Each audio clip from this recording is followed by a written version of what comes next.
시청자 여러분 안녕하십니까? 뉴스제이 시작하겠습니다. 전국민 긴급재난지원금 예산을 기부 형식으로 확보하자는 의견이 제안됐습니다. 광주광역시는 해외 입국자에 대한 격리 조치를 강화했습니다. 강원도 동해안 6개 시군이 함께 바닷가 자동찾기를 만듭니다.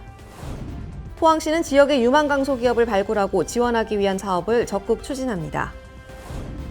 코로나19로 고용 불안이 심각한 가운데 전주시는 해고 없는 도시를 선포했습니다. 한 주간의 국회 소식입니다. 전 국민 긴급재난지원금 지급의 가장 큰 쟁점은 예산 문제입니다. 민주당에서는 고소득자의 자발적 기부를 통해 예산을 마련하는 방안을 내놨습니다. 지난 22일 더불어민주당은 국회에서 긴급재난지원금 기자간담회를 열었습니다. 조정식 정책위 의장은 기부 형식을 통해 재정적 부담을 덜는 방안을 제시했습니다.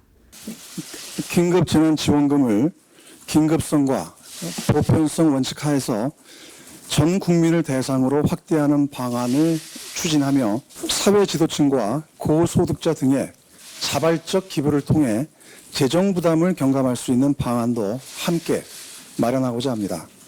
이어 법안 통과를 위해 미래통합당의 협조를 요청했습니다. 그리고 미래통합당에서도 지난 선거 때 전 국민에게 다 지급하겠다는 약속을 한 바가 있고, 물론 이제 그 총선이 끝난 다음에 이런저런 다른 얘기가 나오지만 저희는 총선 때 했던 그 약속이 미래통합당의 가장 중요한 약속이라고 저희들이 믿고 있습니다. 한편 정세균 총리는 여당의 제안에 대해 긍정적인 답변을 내놨습니다. 한때 하위 소득 70%를 주장한 정부와 소득 구분 없는 전 국민 지급을 주장한 여당의 의견이 맞지 않아 논란이 됐는데 정 총리가 이번 제안을 수락함에 따라 정부가 제출한 추경안 역시 재조정이 필요한 것 아니냐는 목소리도 나오고 있습니다. 총선 이후 미래통합당은 김종인 비상대책위원회로 전환하겠다고 밝혔습니다. 김 전 위원장도 이를 받아들였으나 당 내부에선 반대의 목소리도 나왔습니다. 지난 24일 미래통합당은 최고위원회의에서 김종인 비상대책위원회로 전환하겠다고 발표했습니다. 심재철 당대표 권한대행은 24일 당 소속 의원들의 의견을 수렴해 김종인 비대위로 간다고 전했습니다. 어제 저희가 어제 하루 종일 현재 20대 국회의원하고 그다음에 21대 국회의원 당선자에서 142명에 대해서 전부 전화를 전수 돌렸습니다. 김종인 비대위가 다수로 나왔습니다. 그래서 김종인 비대위로 앞으로 가도록 할 생각이고요. 그다음에 이 상임전국위원회, 전국위원회 뭐 이런 절차를 거쳐야 되는데 이런 절차는 다음 주 초쯤에 지금 준비가 되는 대로 실무적인 준비가 현장 상황에 맞아야 되니까 다음 주 초쯤에서 이런 절차들은 거치도록 할 생각입니다. 한편 심 대표는 22일 김종인 전 위원장의 비대위를 요청했고 24일 김 전 위원장이 이를 받아들였다고 발표했습니다. 그러나 당내 김종인 비대위에 반대하는 목소리도 있어 전당대회 전까지의 길이 쉽지 않다는 평가를 받고 있습니다. 비대위를 구성해서 외부인을 모시고 오는 이런 부분들은 바람직스럽지 않다 얘기하시는 분들이 좀 많이 있습니다. 비대위 기한은 전당대회에서 당대표와 최고위원이 선출될 때까지 존속한다는 당 규정을 따른다고 밝혔습니다. 수도권 소식입니다. 대형마트가 아닌 시장에서도 배달이 된다면 참 편리할 텐데요. 강북구는 서울시 최초로 전통시장 배달 서비스를 운영합니다. 모바일 앱으로 배달원의 정보와 배송 예상 시간을 확인할 수 있고 배달 수수료도 면제된다고 합니다. 강북구가 지난 10일 서울에서 최초로 배달 앱을 이용한 전통시장 배달 서비스에 나섰습니다. 이번 서비스는 강북구와 수유마을시장 상인회 그리고 국내의 한 스타트업이 함께하는 사업으로 배달 앱인 놀러와요 시장, 놀장을 통해 진행됩니다. 놀장은 실시간 상품 준비부터 배달자의 위치, 배송 예상 시간까지 앱을 통해 확인할 수 있고 현장 구매와 동일한 가격으로 주문이 가능합니다. 특히 배달원의 기본 정보를 주문자가 공유할 수 있어 보다 안전하고 신속하게 물건을 수령할 수 있습니다.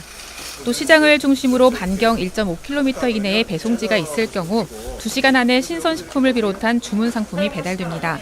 네, 우리 전통시장, 재래시장이 사실은 유통 관계가 상당히 어려움 때문에 활성화될 필요가 있었어요. 그런데 더더군다나 이번 코로나 상황이 벌어지면서 더욱 절실해진 겁니다. 그래서 지금 상인도 살고 또 소비자도 여기 수입시장을 오지 않더라도 충분히 좋은 물건을 집에서 배달받을 수 있도록 웹을 깔아서 배달 시스템을 만들어준 게 필요하다 싶어서 사업에 따른 이벤트도 다양하게 마련돼 처음 신청하는 고객을 대상으로 선착순 3,000명에게 5,000원 교환권이, 5,000명에게 무료 배송의 혜택이 제공되고 3만 원 이상을 구매하면 배달료 3,000원이 면제됩니다. 놀장 서비스에 앞서 강북구는 수요 마을시장 주차장에 물류집화용 전담 배송센터를 구축하는 등 모바일 판매 지원을 위한 사전 준비를 마무리 지었습니다. 업체와 그다음에 우리 시장 상인들, 그다음에 구청 이게 세 개가 삼위일체가 돼서 이번 시스템이 결정된 거 아닌가. 그래서 처음이기 때문에 많은 홍보가 좀 되면 아마 타 시장에도 좀 많은 도움이 되지 않을까 그런 생각을 합니다. 강북구는 배달앱 서비스를 통해 새로운 판로가 개척되고 경쟁력도 향상될 것으로 기대된다며 이용자 만족도를 조사해 지역 내 전통시장 전체로 확대할 계획이라고 전했습니다. 코로나19 사태가 길어지면서 일상이 사라지고 불편이 이만저만이 아니죠. 마포구는 구민들을 위해 다양한 정책과 사업을 마련했습니다. 마포구는 코로나19 사태의 장기화 속에서 구민들을 위한 다양한 정책과 사업들을 펼치고 있습니다. 구민의 문화 공백을 채우고자 마포 아트센터에서는 안방에서 즐기는 랜선 공연 시리즈를 기획했습니다.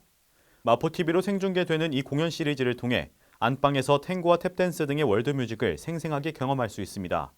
또한 구민의 학습 욕구를 충족시키기 위해 문 닫고 방 안에서 즐기는 도서관이라는 의미의 문방도 서비스를 제공합니다.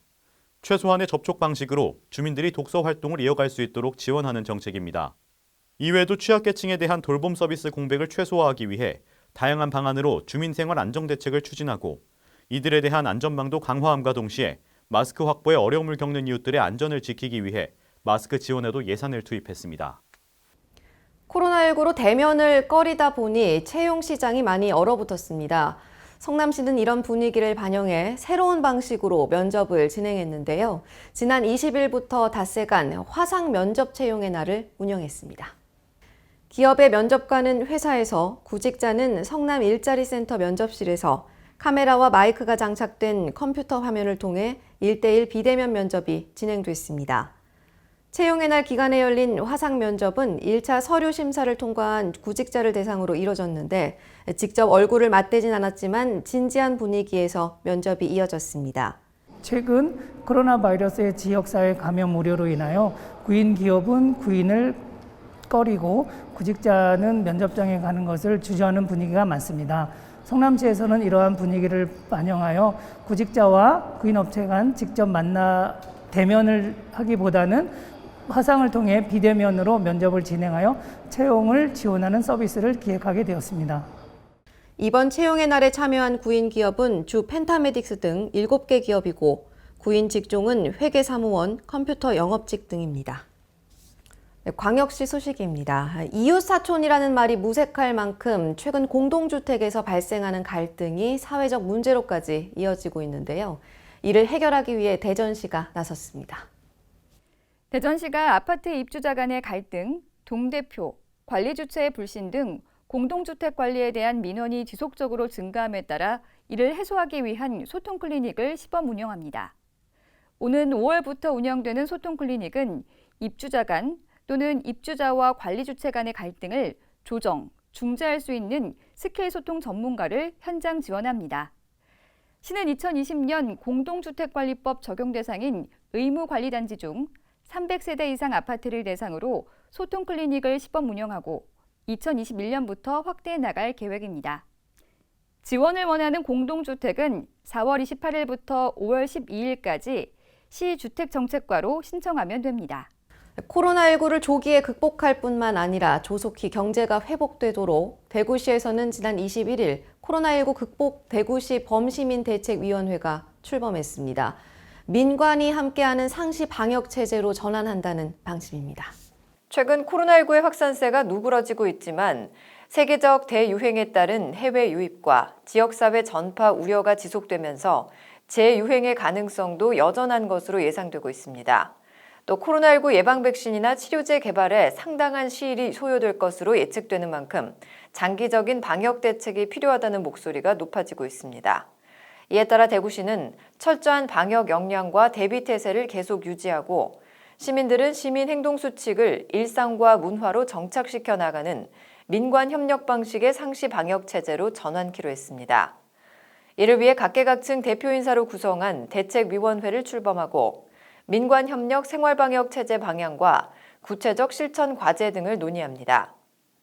위원들은 방역 대책 분과 등 10개 분과로 나누어 분야별 추진 과제 발굴과 세부 예방 지침을 수립하는 역할을 하고 시는 각 분과별로 실무 위원단을 구성해 위원회 활동을 총력 지원할 방침입니다.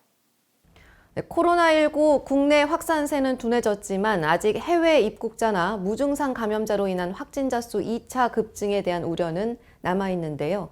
광주시에서는 해외 입국자에 대한 격리 조치를 강화했습니다. 광주시가 해외 입국자 전원에 대해 시설 격리 조치하고 당일 전원 검체 검사를 실시하는 내용의 행정명령을 확대 발동했습니다. 이번 긴급 행정명령 확대 발동에 따라 해외 입국자는 광주에 도착하는 즉시 생활치료센터나 감염병 전담병원에 시설 격리 조치되며 검체 검사를 실시해 양성의 경우 병원으로 이송하고 음성의 경우 시설에서 퇴소해 2주간 자가 격리하게 됩니다. 또한 입국자 가족들은 인천국제공항 직접 마중을 자제하고 인천국제공항에서 광주까지 자차로 이동하는 경우에도 광주시 재난상황실로 전화해 시설격리 안내를 받아야 합니다. 광주시는 전국적으로 확진자가 발생하고 있고 지역 감염으로 이어질 수 있어 긴장 상황임을 이해하고 적극 협조해 줄 것을 당부했습니다. 강원도 소식입니다. 동해안은 자연 경관이 우수한 곳이 참 많죠. 강원도 동해안 6개 시군이 함께 바닷가 자동찾기를 만들어 관광 상품화에 나서기로 했습니다. 동해안 227km의 해안도로 가운데 강릉의 헌화로, 삼척 세천년도로 등 자연경관이 우수한 곳에 도로 단절 구간 24km를 연결하고 전망대를 설치해 국내 대표 해안 드라이브 코스로서의 동해안 바닷길을 조성하기로 했습니다. 강원도는 바닷길 조성을 위한 추진협의체를 구성하고 운영에 들어갔습니다. 추진협의체는 동해안 해안가를 하나로 연결하는 관광 루트를 선정하고 공동협력사업 발굴, 예산 확보 등을 함께 강구하기로 했습니다. 사람이 많은 의료기관에 방문할 땐 더더욱 감염 예방에 신경 써야 하는데요. 평창군은 의료 취약지에 있는 주민들을 위해서 방문 간호사가 직접 찾아가는 사업을 시범적으로 추진합니다. 의료 취약지 의료 지원 시범 사업은 원격지의 의사가 방문 간호사에게 의료 관련 전문 지식과 치료 지침을 제공하고 방문 간호사는 이를 바탕으로 환자를 간호하고 건강 상황을 모니터링하는 사업입니다. 특히 기저질환이 있거나 고령의 고위험군 환자에게 처방약을 배송함으로써 코로나19 예방 차원에서 접촉을 최소화했습니다. 관계자는 방문 원격 건강관리 운영을 통해 의료 취약지 주민이 감염에 노출되지 않도록 이바지할 것이라며 전문성 있는 보건 의료 서비스를 확대 추진해 평창군 전 지역에 의료 소외계층이 없도록 노력하겠다고 밝혔습니다. 횡성군 농업기술센터는 농촌 생활에서 활용할 수 있는 목공 기술을 배울 수 있도록 생활 목공 전문 교육 프로그램을 추진합니다. 5월부터 12월까지 총 32회에 걸쳐 2020년 생활목공 전문교육이 운영됩니다. 횡성군 농업기술센터는 관내 교육 희망자와 귀농귀촌 5년 이내 신규 농업인을 대상으로 생활 밀착형 목공 기술을 교육할 예정인데요. 상하반기 각각 12명씩 총 24명을 대상으로 교육을 진행할 계획이며 관내 전문 목공방인 만들고 즐기고 나무 공방을 활용한 위탁교육으로 추진됩니다. 횡성군은 생활목공 전문교육을 통해 농촌 생활에 필요한 생활목공 기술을 제공하는 한편 귀농 귀촌인의 안정적인 정착을 지원하고 있습니다.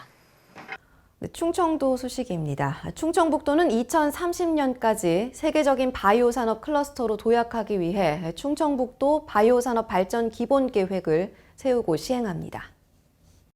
최근 코로나19 위기와 관련 오송을 백신과 치료제 연구 개발을 주도하는 국가감염병 위기 대응의 중심 클러스터로 육성하기 위해 새로운 전략을 추가할 필요성이 커졌습니다. 이에 충청북도는 5대 핵심 전략과 46개 세부 과제를 도출했으며 목표를 2030년까지 바이오 기업 육성을 1,600개로 생산액은 7조 원, 인력 양성은 5만 명으로 잡았습니다. 보령시 한우 경매 시장의 거래 두수가 크게 늘어 시의 농가 소득에 큰 도움이 되고 있습니다. 보령 한우 경매 시장의 활성화로 인해 지역의 한우 농가 소득이 크게 향상되고 있습니다. 지난 2017년 3월 개장한 보령 한우 경매 시장의 1년간 거래 두수는 2,612로 10억 4,400여만 원의 농가 소득이 발생했습니다. 뿐만 아니라 지역에서 생산되는 한우를 직접 판매할 수 있어 한 마리당 평균 20만 원 이상의 추가 절감도 가능합니다. 보령시는 앞으로도 한우 명품 브랜드 육성과 판로 확대를 통해 지역 경제 활성화에 기여할 방침입니다. 다음은 경상도 소식입니다. 양산시는 질소 산화물을 줄이고 중소사업장의 경제적 부담을 줄여주기 위한 전옥수 버너 보급 사업을 올해에도 시행합니다. 2010년부터 사업을 추진해온 양산시는 올해는 1억 4천만 원의 예산으로 약 20대분의 전옥수 버너를 중소사업장에 보급 지원합니다. 한편 양산시는 깨끗한 대기 환경 조성과 에너지 절약을 위해 올해 처음으로 수소 연료 전지차 보급 사업을 시행하고 총 30대 대당 3,310만 원의 보조금을 지원한다고 밝혔습니다. 포항시에는 철강 산업 이외에도 많은 유망 기업이 있습니다. 하지만 코로나19의 팬데믹 등 성장 여건이 좋지 않은 상황인데요. 포항시는 지역의 유망 강소 기업을 발굴하고 지원하기 위한 사업을 적극 추진합니다. 포항시는 코로나19 확산에 따라 어려움을 겪고 있는 지역 중소기업 지원책의 일환으로 기술 경쟁력을 갖추고 성장 가능성이 높은 포항시 유망 강소기업을 신규 모집합니다. 선정된 기업은 기업 진단 및 컨설팅을 통한 성장 전략 수립, 해외 바이어 발굴, 중소기업 운전자금 우대 등 다양한 혜택이 주어집니다. 아울러 시는 기업의 주력 사업과 연관된 분야의 지역 R&D 기관 연구원이 기술적 애로사항 해결을 도와주는 141PM제를 통해 제품의 고부가 가치화 및 정부 R&D 과제 수주 등을 적극 지원할 계획입니다. 특히 올해부터는 우수한 기술력을 가진 지역 유망 강소기업이 해외 시장에 진출할 수 있도록 글로벌 밸류체인 사업을 도입합니다. 이를 통해 미래 경영 전략 제시, 국가별 현지 진출을 위한 기업별 전략 수립 및 맞춤형 솔루션 제공, 글로벌 제품 커뮤니케이션 전략 교육 등의 지원을 받게 됩니다. 지원 신청은 4월 15일부터 30일까지 포항 테크노파크 방문 또는 우편으로 가능합니다. 포항시는 지역 중소기업의 경쟁력 강화를 위해 유망 강소기업을 집중 육성하고 새로운 고용 창출 및 포항의 경제 성장을 견인해 나간다는 방침입니다. 전라도 소식입니다. 전주시 덕진구에서는 야적장에서 나온 먼지로 주민들이 고통받았는데요. 이 야적장이 불법 매립장이었습니다. 강석훈 기자의 보도입니다. 전북 전주시 덕진구 전미동의 한 야적장. 이곳에 매립된 토사는 한눈에 보기에도 수만 톤이 넘어가 보입니다. 이 야적장에서 나오는 비산먼지로 고통받던 주민들은 덕진구청에 수차례에 걸쳐 민원을 제기했지만 명확한 해결책은 나오지 않았습니다. 조사 결과 해당 야적장은 등록된 사토 매립장이 아닌 불법 매립장으로 드러났습니다. 처음 민원을 한 게 작년 8월이에요. 근데 어디서 이런 토사가 들어와서 불법으로 매립했는지 문제가 있는지 확인도 안 하고 치우라고 말했다. 이게 끝이었어요. 이 결과에 주민들은 지난해부터 지속적으로 민원을 제기했지만 권고 조치를 내렸다는 답변만 돌아왔다며 덕진구청의 업무 태만을 지적했습니다.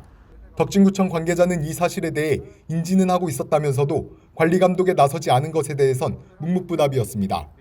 제가 1월 달에 왔기 때문에 그 사항은 지금 제가 인계를 받은 적이 없어가지고 근데 그 이야기는 중간에 들었었습니다.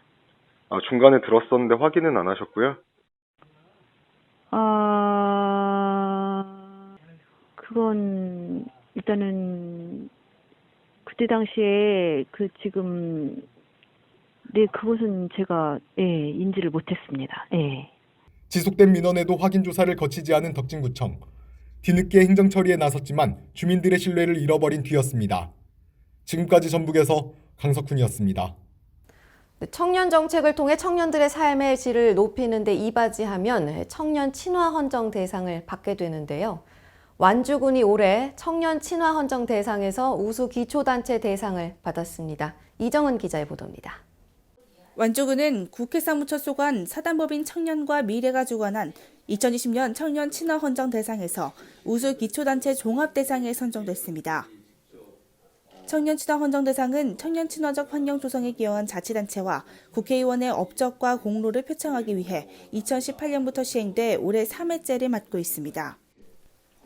군은 지난 2016년 청년 전담팀을 신설하고 청년 기본 조례 제정, 청년 기본 계획 전부 프로젝트를 수립해 일자리, 주거, 문화, 교육 등 다양한 분야의 청년 정책으로 전반적인 청년 삶의 질을 향상에 노력해온 점을 높게 평가받았습니다. 특히 주거 분야의 청년 쉐어하우스, 청년 네트워크단 운영, 청년 거점 공간, 청년 축제 등을 통해 청년 참여가 활발하게 이뤄지는 것에 주목을 받았습니다. 박성일 완주군수는 앞으로도 청년들이 우리 지역에서 정착하고 성장할 수 있도록 노력해 청년이 행복한 완주, 청년과 함께 성장하는 청년 완주를 만들어가겠다고 말했습니다. 지금까지 전북에서 이정은이었습니다.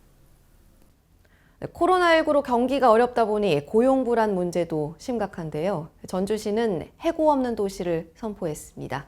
계속해서 이정은 기자입니다. 전주시가 코로나19에 따른 대량 해고 사태를 막고 지역사회 붕괴를 차단하기 위한 노사민정 공동협약을 체결해 해고 없는 도시를 선포했습니다.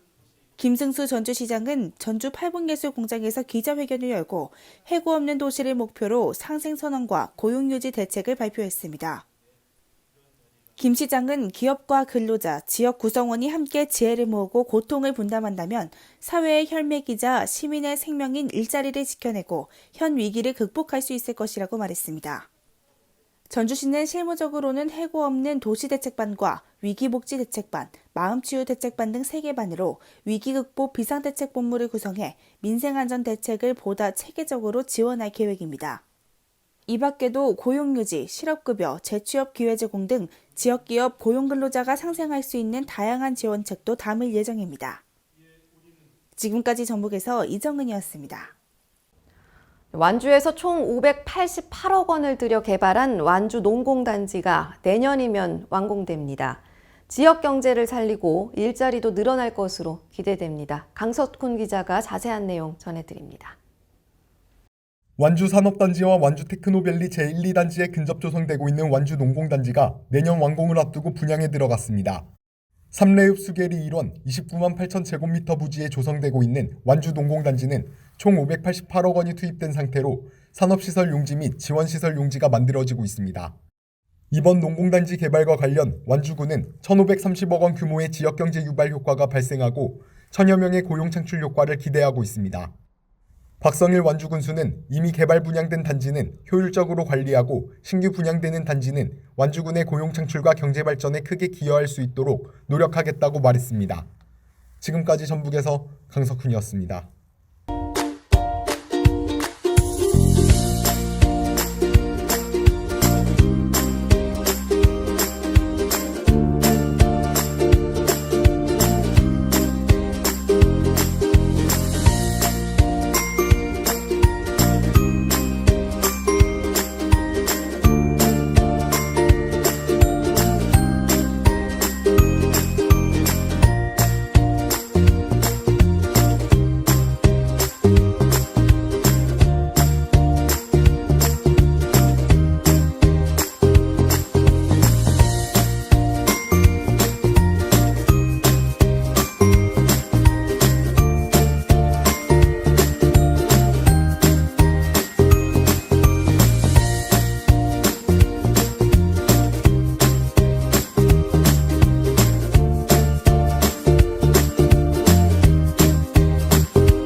완연한 봄 날씨 속 사회적 거리 두기까지 완화되면서 봄나들이 계획하시는 분들 많으실 텐데요. 하지만 아직 방심하긴 이릅니다. 코로나19 확산을 방지하기 위해선 마스크 착용과 개인 위생 관리, 서로 간의 거리 유지하기 잘 지켜주시기 바랍니다. 이상 뉴스제이 마칩니다. 시청해주신 여러분 고맙습니다.